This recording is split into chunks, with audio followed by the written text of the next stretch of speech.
నమస్తే, welcome to Disha TV. ప్రపంచంలో ఏ దేశానికైనా ఒకటే సైన్యం ఉంటుంది. ఆ సైన్యం అక్కడి ప్రభుత్వానికి, రక్షణ శాఖకు జవాబుదారీగా ఉంటుంది. కానీ పశ్చిమాసియాలోని ఇరాన్ కథ వేరు. అక్కడ ఉన్నటువంటి ప్రభుత్వంతో సంబంధం లేకుండా ఏకంగా దేశ అధ్యక్షుడినే శాసించగలిగే మరో శక్తివంతమైన సామంతర సైన్యం ఉంది. అదే IRGC, Islamic revolutionary guards core. దీనిని స్థానికంగా పాస్తార్ అని పిలుస్తారు. ఇది కేవలం ఒక సైన్యం మాత్రమే కాదు, ఇరాన్ రాజకీయాలను నడిపే ఒక ఇంజన్ వంటిది. దేశ ఆర్థిక వ్యవస్థను శాసించే ఒక కార్పొరేట్ సామ్రాజ్యం. మరియు ఇరాన్ సుప్రీం లీడర్లో ఎవరైతే ఇరాన్ సుప్రీం లీడర్ ఉన్నారో తన చేతిలోని ఒక ఉక్కు పిడికిల వంటిది. అయితే ఈరోజు మనం ఈ స్పెషల్ వీడియోలో అసలు ఐఆర్జీసీ ఎందుకు పుట్టింది, ఇరాన్ అధికారిక సైన్యానికంటే ఎక్కువ ప్రియారిటీ ఉన్న ఈ సైన్యానికి ఆ సైన్యానికి గల తేడాలేంటి, దేశ సరిహద్దులు దాటి ఈ సంస్థ చేస్తున్నటువంటి యుద్ధాలేంటి, ఒక సైనిక సంస్థ వేల కోట్ల డాలర్ల వ్యాపార సామ్రాజ్యాన్ని ఎలా స్థాపించగలిగింది, ఇవన్నీ ఇప్పుడు తెలుసుకునే ప్రయత్నం చేద్దాం. 1979 ఇరాన్ చరిత్రను మలుపు తిప్పిన ఏడాది. అప్పటి వరకు ఇరాన్ను పాలించిన మొహమ్మద్ రెజా షా పహ్లావి పతనమయ్యాడు. అయతొల్లా రుహెల్లా ఖొమేనీ నేతృత్వంలోని ఇస్లామిక్ విప్లవం విజయవంతమైంది. అయితే కొత్తగా ఏర్పడిన ఈ ఇస్లామిక్ సంస్థ ఈ ప్రభుత్వానికి అంటే ఇస్లామిక్ ప్రభుత్వానికి ఒక భయం పట్టుకున్నట్టు. ఎందుకంటే అప్పట్లో ఉన్నటువంటి ఏదైతే అధికారిక సైన్యం ఉందో అది పాత రాజు పట్ల విధేయత చూపుతుందని ఖమేనీకి కొద్ది అనుమానం కలిగింది. ఆ సైన్యం తిరుగుబాటు చేస్తే విప్లవం అంతమైపోతుంది. అందుకే కేవలం విప్లవ ఆశయాలను కాపాడడానికి సుప్రీం లీడర్కు మాత్రమే విధేయులుగా ఉండేలా ఒక ప్రత్యేక దళాన్ని ఏర్పాటు చేశారు. అదే ఐఆర్జీసీ. ఐఆర్జీసీకి సొంతంగా పదాతి దళం అంటే ఆర్మీ దళం, నేవీ, ఎయిర్ ఫోర్స్ ఇలా 3 ఉన్నాయి. అంటే ఒక దేశంలో ఉండాల్సిన అన్ని రక్షణ విభాగాలు ఈ ఒక్క సంస్థలోనే అంతర్భాగంగా ఉన్నాయి. అయితే ఐఆర్జీసీ యొక్క విభాగాల గురించి ఒకసారి మనం మాట్లాడుకుంటే ఐఆర్జీసీ ప్రధానంగా 2 బలమైన విభాగాల ద్వారా ప్రపంచాన్ని ప్రభావితం చేస్తుంది. మొదటిది ఖడ్స్ ఫోర్స్. ఇది ఐఆర్జీసీ యొక్క విదేశీ విభాగం. ఇరాన్ వెలుపల ఆ దేశ ప్రయోజనాలను కాపాడడం దీని యొక్క పని. లెబనాన్లో హిజ్బుల్లా, గాజాలో హమాస్, యెమెన్లో హౌతీలు మరియు సిరియా, ఇరాక్లోని షియా మిలిషియాలకు శిక్షణ ఇచ్చే మరియు ఆయుధాలు ఇచ్చేది ఈ విభాగమే. దీనికి కమాండర్గా ఉన్న కాసిం సులేమని, ఈయన పేరు వెంటే ఒకప్పుడు అమెరికా కూడా వణికిపోయేది. ఇక రెండో దానికి వస్తే బాసిస్ మిలిషియా. ఈ బాసిస్ మిలిషియా అనేది ఇది అంతర్గత విభాగం. దేశంలోని ఎవరైనా ప్రజలు తిరుగుబాటు చేసినా, ప్రభుత్వంపై అసమ్మతి వ్యక్తం చేసినా ఉక్కుపాదంతో అణిచివేయడం వీరి పని. వీరు సామాన్య ప్రజల వేషధారణలో ఉంటూ నిఘా పెడతా ఉంటారు.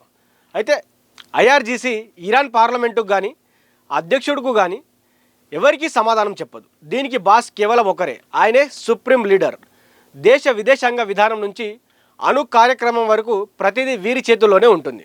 ఇస్లామిక్ రెవల్యూషనరీ గార్డ్స్ కోర్ ఏదైతే ఐఆర్జీసీ యొక్క బలం కేవలం వారి దగ్గర ఉన్న అత్యాధునిక ఆయుధాల్లోనే లేదు, అంతకు మించిన ఆర్థిక బలంలో కూడా ఉంది. ఇరాన్ ఆర్థిక వ్యవస్థలో దాదాపు 30 నుండి 50% వరకు ఈ సంస్థే నియంత్రిస్తుందని అంతర్జాతీయ ఆర్థిక నిపుణుల అంచనా.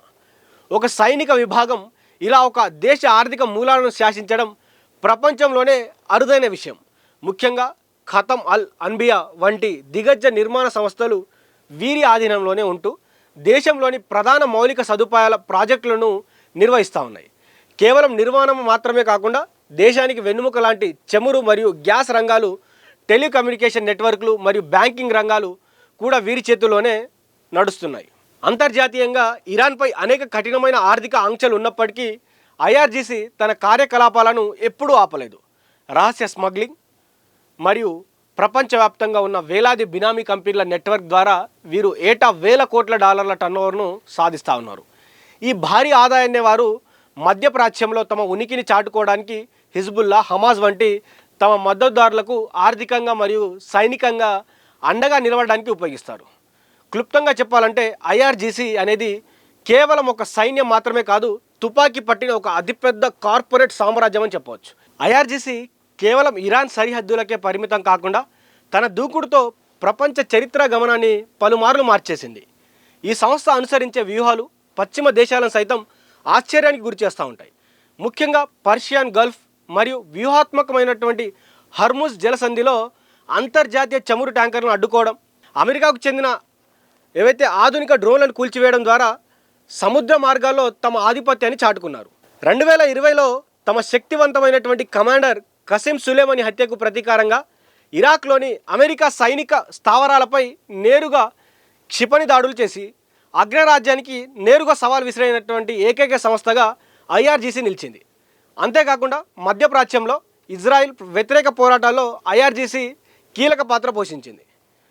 ఇటీవల ఇజ్రాయిల్ హమాస్ మధ్య జరుగుతున్న యుద్ధం వెనుక ఐఆర్జీసీ అందించిన వ్యూహాలు, శిక్షణ మరియు అత్యాధునిక ఆయుధ సంపత్తి ఉన్నాయని ప్రపంచ దేశాలు బలంగా నమ్ముతున్నాయి.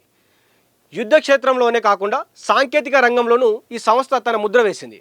ముఖ్యంగా రష్యా యుక్రెయిన్ యుద్ధంలో రష్యా సైన్యం విరివిరిగా ఉపయోగిస్తున్న షాహెద్ ఆత్మాహుతి డ్రోన్ల తయారీ వెనుక ఉన్నది ఈ సంస్థే అని అక్కడ ఉన్నటువంటి చాలా సంస్థలు కూడా బయటికి వెల్లడించడం జరిగింది. ఇలా గెరిల్లా యుద్ధ తంత్రాల నుంచి అత్యాధునిక డ్రోన్ల టెక్నాలజీ వరకు ఐఆర్జీసీ తన వ్యూహాలతో ప్రపంచ భద్రత సమీకరణలను నిరంతరం ప్రభావితం చేస్తూనే ఉంది.